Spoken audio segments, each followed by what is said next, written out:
Bonjour les élèves.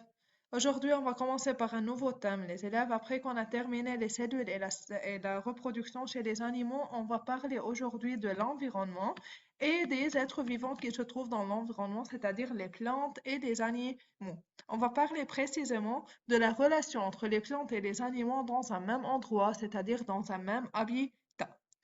Donc, vous ouvrez s'il vous plaît à la page 45 et vous suivez avec moi.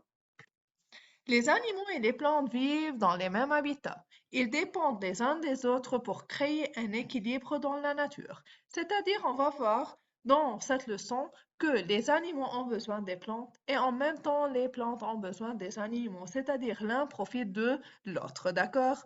L'interdépendance, la relation entre les animaux et les plantes peut se manifester premièrement par la protection.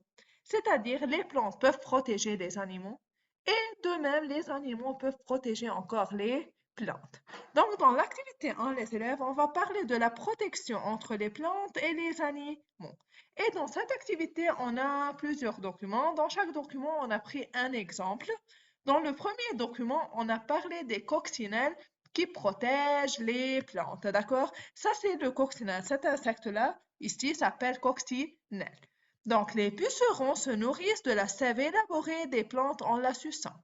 Les pucerons sont les petits insectes invisibles qu'on ne peut pas les voir à l'œil nu, d'accord? Ils sont très petits. Ils se nourrissent de la sève élaborée. Si vous vous rappelez, la sève élaborée, on a déjà pris ça, c'est-à-dire c'est la matière organique fabriquée par la plante, c'est-à-dire la matière que la plante a besoin pour se développer. Si les pucerons prennent la sève élaborée, dans ce cas, les plantes tombent malades et peuvent mourir, d'accord? Donc, le grand nombre de pucerons rend les plantes malades car elles prennent toute la quantité de la sève élaborée et peuvent provoquer la mort de cette plante. Les coccinelles sont les ennemis naturels des pucerons. Les coccinelles mangent les pucerons, d'accord? Elles protègent les plantes en se débarrassant de ces insectes nuisibles. Donc, puisque les pucerons mangent la sève élaborée ou bien plutôt absorbent la sève élaborée des plantes, et les coccinelles mangent ces pucerons. Donc, dans ce cas, les coccinelles vont protéger les plantes contre les pucerons et les plantes ne tombent pas malades. Donc, comment la coccinelle protège les plantes, les élèves?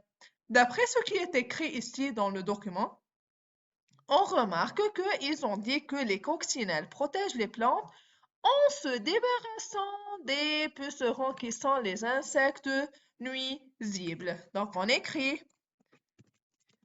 les coccinelles protègent les plantes en se débarrassant des pucerons qui sont les insectes nuisibles. Nuisibles, c'est-à-dire rend la plante malade. Ils ne sont pas bien pour la plante.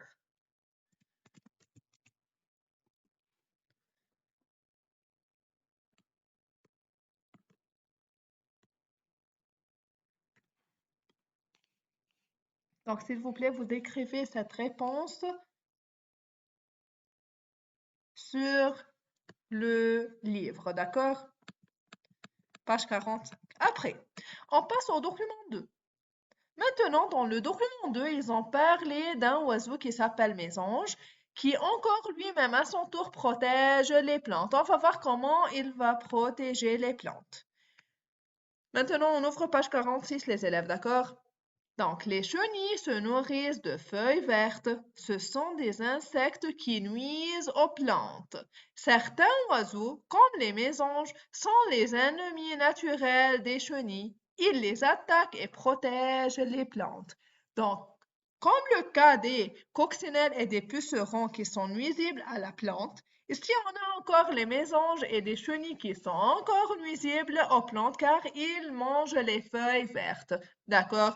Quand ils mangent les feuilles vertes encore, ils vont rendre la plante malade, car vous savez déjà que la feuille verte, c'est elle qui absorbe la lumière solaire et dans la feuille verte, là où se fait la photosynthèse pour fabriquer la sève élaborée. D'accord? Donc, s'il n'y a pas de feuilles vertes, la plante va mourir. Donc ici encore, le mésange qui est ce oiseau-là, quand il se nourrit, quand il mange les chenilles, dans ce cas, il va protéger les feuilles vertes des plantes. Donc encore, ils ont demandé, explique comment les mésanges protègent les feuilles des plantes. On va revenir au texte et on remarque qu'ils ont dit que les mésanges attaquent les chenilles et protègent les plantes. D'accord? Donc on écrit s'il vous plaît encore ici que les mésanges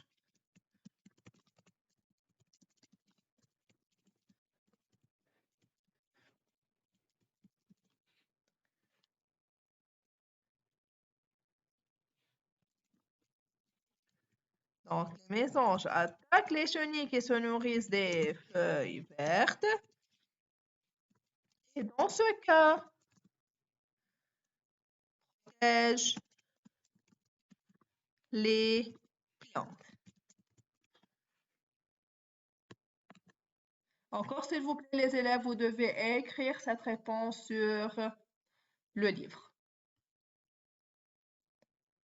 Dernier exemple. Maintenant, on va parler comment les plantes protègent les animaux, d'accord? On a déjà parlé des animaux qui protègent les plantes et on a pris deux exemples qui sont les coccinelles et les mésanges. Maintenant, on va parler des plantes qui protègent les animaux.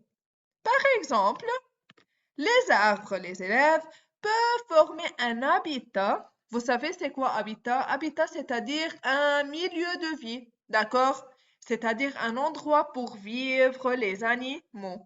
Ou un abri, c'est-à-dire là où ils vont s'abriter, yani là où ils vont habiter les animaux, comme l'écureuil et certains oiseaux. Donc, ici, vous pouvez écrire habitat ou bien abri, c'est-à-dire lieu d'habitation. Là où ils peuvent vivre, c'est-à-dire là où ils vivent. D'accord? Parmi les animaux qui vivent sur les arbres ou bien dans les arbres, il y a l'écureuil qui est là, ça c'est l'écureuil. Et on a encore les oiseaux. Ça c'est écureuil. D'accord?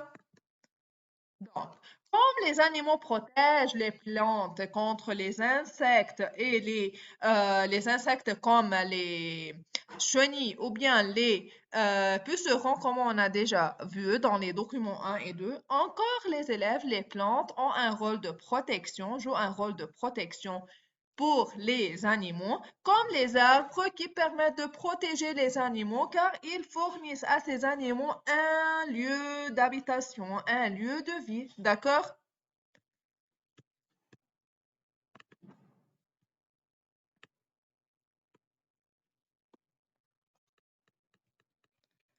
Donc, ça, c'est en ce qui concerne les élèves, la relation de protection entre les animaux et les plantes. Comment les plantes protègent les animaux et comment les animaux protègent les plantes.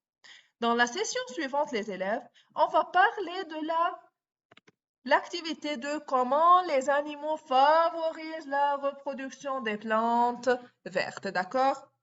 Donc, s'il vous plaît, les élèves, vous recopiez les questions qu'on a déjà fait et vous révisez les deux pages qu'on a déjà expliquées, page 45 et page 46.